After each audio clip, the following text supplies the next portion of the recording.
रायपुर छत्तीसगढ़ नियमितीकरण जैसे मुद्दों को लेकर लगातार धरना प्रदर्शन किया जा रहे हैं, लेकिन मांग पर विचार करके साथ ही साथ उचित अनुचित को देखते हुए विभाग को अपनी मांग रखनी चाहिए। 8 फरवरी 2023 का निर्णय व 5 मार्च 2008 सामान्य प्रशासन के आदेश अनुसार व उमा देवी प्रकरण 2006 के सुप्रीम कोर्ट के निर्णय आदेश के कंडिका शर्तों को आधार मानकर लागू की गई योजनाओं के बारे में आइए जानते हैं सत्यम शुक्ला जी से। सत्यम जी, 5 मार्च 2008 सामान्य प्रशासन के नियम को पुनः लागू किया जा सकता है क्या? नहीं, देखिए 5 मार्च 2008 जो सामान्य प्रशासन का नियम है, यदि आप उसके पीडीएफ को कहीं से भी नेट या कहीं से सोशल मीडिया से प्राप्त करके पढ़ते हैं, तो उसमें जो पहला पैराग्राफ है उसी में ही लिखा है कि यह जो सामान्य प्रशासन का जो नियम लागू किया जा रहा है, नियमितीकरण योजना, वो सर्वोच्च न्यायालय उमा देवी प्रकरण 2006 के निर्देश पर किया जा रहा है। तो जो सामान्य प्रशासन के जितने भी उसमें कंडिका, नियम, शर्तें दी गई हैं, जैसे उसमें प्रमुख शर्तों में बता देता हूँ कि यह नियमितीकरण की योजना केवल एक बार के लिए लागू की जाएगी, उसमें स्पष्ट लिखा हुआ है।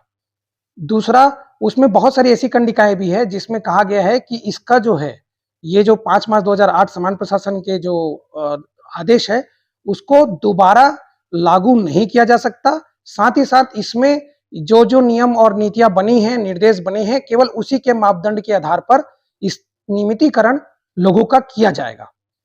अब कुछ लोग जो हैं, जो अनजान लोग हैं, जो निर्दोष लोग हैं, जिनको शायद नहीं पता है, वो सोचते हैं कि 5 मार्च 2008 का सामान्य प्रशासन का जो आदेश है, वो सामान्य प्रशासन विभाग और उस समय की तत्कालीन गवर्नमेंट भारतीय जनता पार्टी के द्वारा बनाया गया है। मैं आपको स्पष्ट कर दूं, उसमें के जितनी कंडिकाएं, नियम हैं, वो उमा देवी प्रकरण 2006 का जो निर्णय है सुप्रीम कोर्ट का, उसके जो निर्देश नियम है, उसका हिंदी रूपांतरण है। उसमें कोई भी शब्द उसमें तत्कालीन सरकार के द्वारा नहीं जोड़ा गया है, इसलिए उसमें के किसी भी कंडिका को शिथिल या संशोधित नहीं किया जा सकता, ना ही उसको सुपरसीड करके, मतलब उससे अतिरिक्त जा करके कोई नया नियम भी नहीं बनाया जा सकता। यदि ऐसा करेंगे तो ये सीधा सीधा सुप्रीम कोर्ट के 2006 उमा देवी प्रकरण के निर्णय की अवहेलना होगी और सीधा सीधा जाके मामला कोर्ट में स्टे हो जाएगा और जो भी सरकार कोई भी पॉलिसी बनाती है 5 मार्च 2008 के सामान्य प्रशासन के नियम को संशोधन करके, शिथिल करके, संशोधित करके, वो खारिज हो जाएगी, वो लागू कभी नहीं हो पाएगी।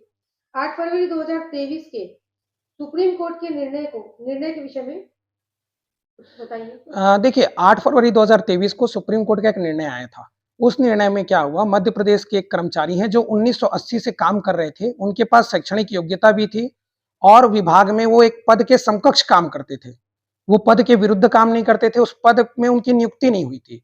तो वो सुप्रीम कोर्ट में 2023 को जब उनका निर्णय आया तो उन्होंने नियमितीकरण की मांग की थी। तो सुप्रीम कोर्ट ने एक टिप्पणी की कि चूंकि आप योग्यता रखते हैं, आप इतने वर्षों से काम कर रहे हैं, विभाग से सीधे वेतन ले रहे हैं, परंतु आपके पास इस पद के विरुद्ध आपकी नियुक्ति का कोई प्रमाण नहीं है, सरल भाषा में आपके पास नियुक्ति पत्र नहीं है, आपका इस पद के विरुद्ध सक्षम अधिकारी के द्वारा नियुक्ति नहीं की गई है, इसलिए आप नियमितीकरण के पात्र नहीं है। तो मैं वही बताना चाहूंगा कि छत्तीसगढ़ में बैकडोर एंट्री में 2 प्रकार के कर्मचारी हैं। एक है दैनिक वेतनभोगी, जो कलेक्टर दर पर नियुक्ति पत्र जिनको प्रदान किया गया है, पद के विरुद्ध नियुक्त किए गए हैं और जो विभाग से सीधे वेतन लेते हैं, तृतीय चतुर्थ श्रेणी का काम करते हैं, वो दैनिक वेतनभोगी हैं। और दूसरा प्रकार उनका है, जिसमें मैं भी आता हूं, बिना नियुक्ति पत्र के, जिनको कलेक्टर दर नहीं श्रम दर का वेतन दिया जाता है, जो विभाग से सीधे वेतन लेते हैं, जो राज्य सरकार के ही कर्मचारी हैं, केंद्रीय योजना के नहीं, वो बैकडोर एंट्री है। और ऐसे कर्मचारियों को अनियमित दैनिक मासिक श्रमिक कहा जाता है। तो बैकडोर एंट्री में भी 2 प्रकार है और इसीलिए हम जो है ये चाहते हैं कि जो बिना नियुक्ति पत्र, श्रम दर और विभाग से सीधे वेतन प्राप्त करने वाले राज्य कर्मचारियों के लिए जो भी योजना सरकार बनाए, इन शब्दों का उल्लेख करे कि इनको भी इसका लाभ मिलेगा। मतलब सरकार यदि कोई भी निर्णय लेती है फ्यूचर में, चाहे वो जिस भी प्रकार का हमारे हित में ले बैकडोर एंट्री वालों के लिए, तो उसमें स्पष्ट रूप से इस बात का उल्लेख करे कि बिना नियुक्ति पत्र वाले, श्रम दर का वेतन विभाग से सीधे लेने वाले राज्य के कर्मचारी तृतीय चतुर्थ श्रेणी का जो कार्य करते हैं, उन्हें इस योजना का लाभ मिलेगा। आपको क्या लगता है, जो कर्मचारी मांग अपनी कर रहे हैं, कंटिन्यू पूर्व सरकार से कर रहे हैं, अभी तक उनकी मांग जारी है, तो वो क्या इसीलिए पूरी नहीं हो पा रही है क्योंकि वो गलत तरीके से मांग रहे हैं? देखिए, मेरे को ये लगता है कि गलत तरीके नहीं कहूंगा, इतना कठोर शब्द उनके लिए उपयोग नहीं करूंगा। सभी व्यक्ति विवेकशील हैं, समझदार हैं। मुझे लगता है कि उनको जानकारी का अभाव है। जैसे कुछ कर्मचारी नेताओं या कर्मचारियों को ये लगता है कि 5 मार्च 2008 का जो नियमितीकरण योजना था, उसको दोबारा लागू किया जा सकता है। जो कि पूर्णतः असत्य है। उसको केवल एक बार के लिए था, वो सुप्रीम कोर्ट के निर्देश पर ही था। लोगों को ये पता ही नहीं है कि वो सुप्रीम कोर्ट के आदेश पर था और उसकी सारी कंडिकाएं सुप्रीम कोर्ट की कंडिकाएं हैं। इसीलिए वो लोग शिथिल संशोधन और पुनः इसको लागू करने की बात करते हैं। भाई वही बीजेपी गवर्नमेंट जो 2008 में ये स्थायीकरण योजना लाई थी, वो 18 में क्यों ना लागू नहीं की? क्या भारतीय जनता पार्टी को चुनाव हारने का शौक था क्या? बिल्कुल नहीं, क्योंकि वो कर नहीं सकती थी। भाई सुप्रीम कोर्ट के निर्णय के खिलाफ कैसे कोई सरकार जा सकती है? भारत देश की कोई भी राज्य सरकार या केंद्र सरकार सुप्रीम कोर्ट के किसी भी निर्णय जो कि देश का कानून बन जाता है उसकी अवहेलना नहीं कर सकती, उसके विपरीत जाकर कोई निर्णय नहीं ले सकती। साथ ही साथ कोई भी ऐसा निर्णय नहीं ले सकती जो उस निर्णय के खिलाफ जाता हो। इसीलिए एक तो पहला पैराग्राफ यही, मैं मतलब पहली बात यही रखूंगा कि मैं अज्ञानी मानता हूं ऐसे कर्मचारी नेताओं का। दूसरा, हम जैसे जो बिना नियुक्ति पत्र वाले हैं, हम तो पिछले 2 साल से 3 साल से हमारा संगठन स्थायीकरण की बात कर रहे हैं, हम तो नियमितीकरण कभी नहीं किए। हमने जो ज्ञापन दिया 2024 में सभी राजनीतिक दलों को, उसमें भी स्थायीकरण की मांग रखी। उसमें से मात्र भारतीय जनता पार्टी एक ऐसी पार्टी थी जो हमारे स्थायीकरण के सुझाव को मानी और उसके बाद वीडियो भी जारी किया। ओपी चौधरी जी ने, आप देखे हैं, उसमें मध्य प्रदेश के स्थायीकरण योजना को ऐतिहासिक भी बताया। तो हम ये नहीं कहते कि हमारे मांग करने से किया। ओपी चौधरी जी बहुत विद्वान व्यक्ति हैं, आईएएस आदमी इंसान रहे हैं, तो उनको नियम कानून की बात मालूम है। तो हमने नियम की बात रखी, तो नियम की बात उन्होंने उदाहरण में रख दी। इसका मतलब ये नहीं कि हमारे संगठन की बात रखी, पर हमारे लिए जीत है कि बाकी संगठन ने जो नियमितीकरण का सुझाव या अन्य सुझाव दिया था उसके लिए तो उदाहरण उन्होंने प्रस्तुत नहीं किया। और सबसे महत्वपूर्ण बात मैं ये कहूंगा कि जो सुप्रीम कोर्ट का निर्णय आया 8 फरवरी 2023 को, हम तो 2 साल पहले से बोल रहे थे कि भाई बिना नियुक्ति पत्र वाले जो है वो दैनिक वेतनभोगी नहीं होते, और उसको मुहर लग गई 23 में। तो हमारे मनोबल और बढ़ा, हमारा आत्मविश्वास और बढ़ा।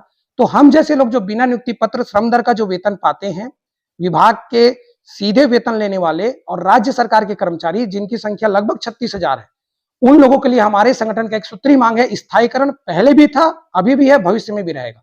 क्यों स्थायीकरण रहे? स्थायीकरण की ही मांग क्यों?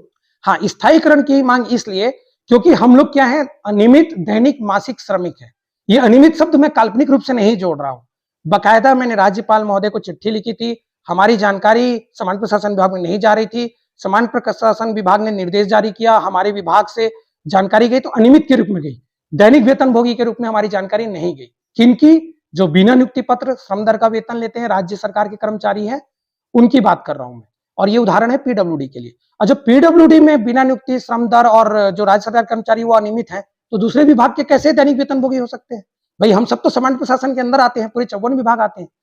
तो हम इसीलिए स्थायीकरण की मांग कर रहे हैं क्योंकि हमारे पास लेबर लॉ के तहत भी यदि एक वर्ष में हम 240 दिन काम करते हैं तो स्थायीकरण की पात्रता रखते हैं, हम कोर्ट में केस लड़ सकते हैं। ये लेबर लॉ है, याद रखिए, लेबर लॉ है मैं जो बोल रहा हूं।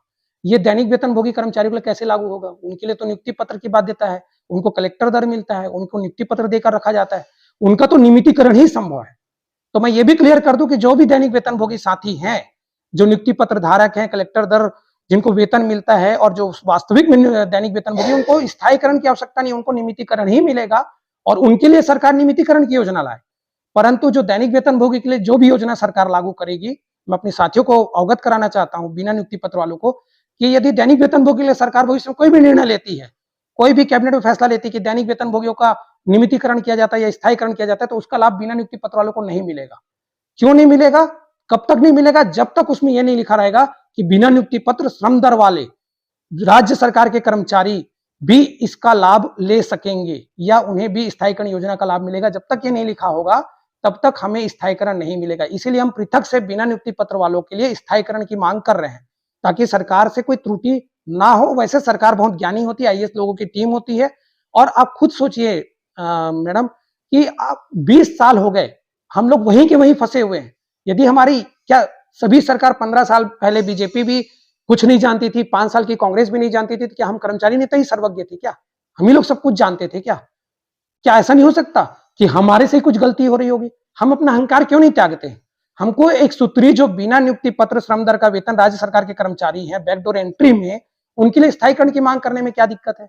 जो नियुक्ति पत्र वाले कलेक्टर दर से वेतन लेते हैं, जो विभाग से सीधे जुड़े हुए कर्मचारी नियुक्ति पत्र धारक है, दैनिक वेतनभोगी, उनके लिए नियमितीकरण मांगने में क्या बुराई है?